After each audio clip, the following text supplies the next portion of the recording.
नमस्कार, मैं हर्षित तिवारी। अब है न्यूज के 18 सितंबर शनिवार दोपहर के बुलेटिन में आप सभी का स्वागत है। आइए देखते हैं अभी तक की खास गतिविधियां। इस बुलेटिन के प्रायोजक हैं आर के निवास बाय आर के डेवलपर्स। शानदार घर खरीदें अब अपने बजट में। जिला औसत बारिश के करीब पहुंच गया है। अब तक जिले में 888 मिलीमीटर बारिश हो चुकी है। यह औसत बारिश से केवल 18 मिलीमीटर कम है। बारिश के अच्छे दौर के कारण शहर की जल प्रदाय व्यवस्था के प्रमुख स्रोत गंभीर बांध में 1080 MCFT पानी संग्रहित हो चुका है। इंदौर के यशवंत सागर का एक गेट खुला हुआ है और उम्मीद है कि जल्दी ही बांध अपनी 50% क्षमता तक भर जाएगा। दरअसल सावन की शुरुआत जितनी बेहतर हुई थी, भादो उतना ही कमजोर रहा। इसके चलते नदी, तालाब और बांध रीते ही रह गए। शहर की जल प्रदाय व्यवस्था का प्रमुख बांध गंभीर अपनी क्षमता का आधा भी नहीं भर पाया है।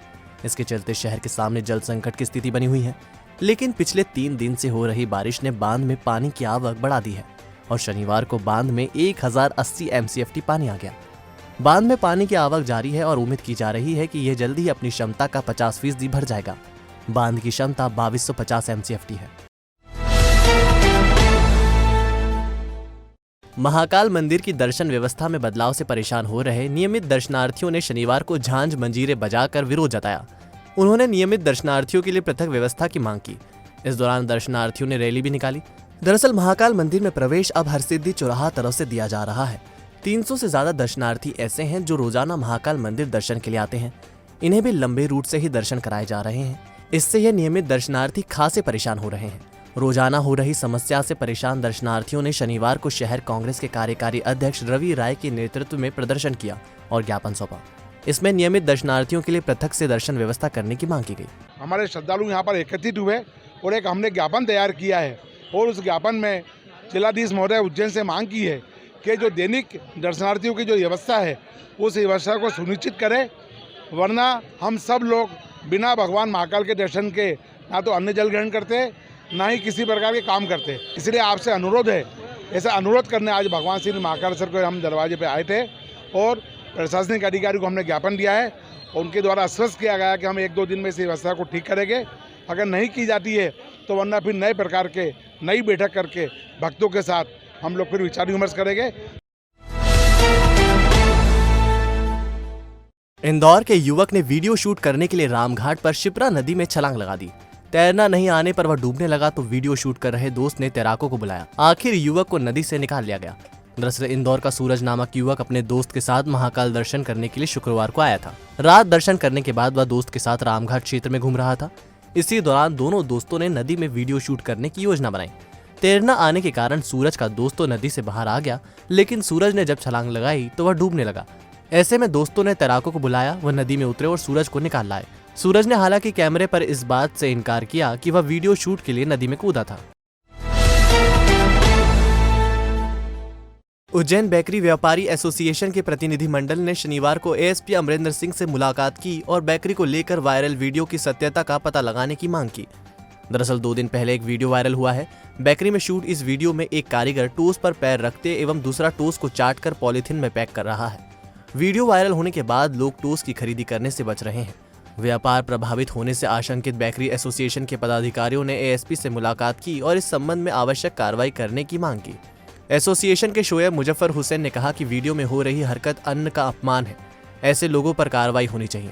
जिसने भी ये कृत्य किया है उस बेकरी कारखाने को ध्वस्त किया जाना चाहिए। लक्ष्मी बेकरी के संचालक शिव कुमार नायर ने बताया कि कुछ लोगों ने बेकरी को लेकर गलत किया है, उन पर ठोस कार्रवाई होना चाहिए। हमने पुलिस अधीक्षक जी को और एडिशनल एसपी साहब को जो एक वीडियो वायरल हो रही है जिसमें कुकृत्य किया गया है, एक कारीगर द्वारा अन्न को पेड़ लगा रहा है और चाट रहा है और उसको टोस्ट को पैक कर रहा है वो, और अन्न का अपमान सब धर्म में बहुत बुरा माना जाता है और हमारे इस्लाम धर्म में भी अन्न का अपमान बहुत बुरा माना जाता है। और उसने जो ये कृत्य किया है ये बहुत गलत कृत्य किया है। हमने एडिशनल एसपी साहब से और अधीक्षक महोदय जी से ये मांग की है कि जल्द से जल्द जो भी अपराधी हैं इनको ढूंढा जाए जिन्होंने ये कुकृत्य किया है। एक धार्मिक नगरी है और यहाँ पर सब समाज के लोग पूर्ण रूप से एकता के साथ रहते हैं और ये जो गलत वीडियो जो दिखा रहे हैं कुछ लोगों ने उसको गलत उसका करा है, उनके ऊपर सख्त कार्रवाई की जाए। आने वाले कुछ दिनों में आपको विवादित जमीन की जानकारी एक क्लिक पर उपलब्ध हो जाएगी। ऐसा होगा संपदा पोर्टल की बदौलत। राजस्व विभाग जमीनों के बढ़ते विवादित मामलों को हल करने के लिए संपदा पोर्टल बना रहा है। ये पोर्टल न्यायालय से भी लिंक रहेगा। इसमें जमीन की सारी जानकारी खसरा नंबर डालते ही सामने आ जाएंगी। दरअसल सरकारी एजेंसियों को छोड़ दे तो निजी स्तर पर जमीन की खरीदी करना काफी कठिनाई भरा काम है। जमीनों को लेकर अदालतों में केस चलते रहते हैं और खरीदार को पता भी नहीं रहता। इससे खरीदी के बाद बड़ी संख्या में मामले कोर्ट तक चले जाते हैं। ऐसी ही परेशानियों से बचने के लिए राजस्व विभाग संपदा पोर्टल बना रहा है। इसमें जमीन की सारी जानकारी एक ही जगह मिल जाएंगी। पोर्टल पर खसरा नंबर डालते ही जमीन की कुंडली सामने होगी। इस तरह लोग चीटिंग से बच जाएंगे। कोविड की दूसरी लहर के कारण बंद की जन सुनवाई एक बार फिर से शुरू होने वाली है। 21 सितंबर से कोविड प्रोटोकॉल का पालन करते हुए जन सुनवाई शुरू करने का आदेश सामान्य प्रशासन विभाग ने जारी किया है। विभाग के उप सचिव गिरीश शर्मा ने इस संबंध में संबंधितों को पत्र जारी कर दिया है। आदेश जारी होने से उन लोगों को काफी राहत मिलने की उम्मीद है जो अपनी समस्याओं के निराकरण की बाट जोह रहे थे। अब एक ही मंच पर कलेक्टर के समक्ष वह अपनी फरियाद कर सकेंगे। गौरतलब है कि कोविड संक्रमण की आशंका में जन सुनवाई करीब 6 महीने पहले बंद की गई थी। हर मंगलवार होने वाली जन सुनवाई में कई प्रकरणों का निराकरण होता था। जालसाज शिरीन हुसैन की करतूतों के बाद पुलिस के निशाने पर अब वन स्टॉप सेंटर है। पुलिस सेंटर हेड आभा शर्मा के साथ यहां तैनात पूजा और ज्योति नामक कर्मचारियों की शिरीन से जुड़ी लिंक तलाश रही है। ये पता लगाया जा रहा है कि सेंटर पर आने वाली शिकायतें शिरीन तक कैसे पहुंचती थी। दरअसल शिरीन हुसैन को पुलिस ने मानव अधिकार संगठन के नाम पर लोगों को डरा धमकाकर रुपए वसूलने के आरोप में गिरफ्तार किया था। उसके खिलाफ अब तक विभिन्न थानों में 5 केस दर्ज हो चुके हैं। पुलिस ये पता लगा रही है कि शिरीन को वन स्टॉप सेंटर पर आने वाले केसों की जानकारी कैसे मिलती थी। इस मामले पर सेंटर की हेड आभा शर्मा और 2 कर्मचारी पूजा और ज्योति भी पुलिस के रडार पर है। इनकी कॉल डिटेल और संपर्कों को खंगाला जा रहा है और अगर इसमें कुछ मिलता है तो इन पर भी कार्रवाई हो सकती है। तो आपने देखा हमारा बुलेटिन। आपका हमारा बुलेटिन कैसा लगा, इसका फीडबैक कमेंट सेक्शन में जरूर दीजिएगा। कल फिर मिलेंगे नए बुलेटिन के साथ। नमस्कार।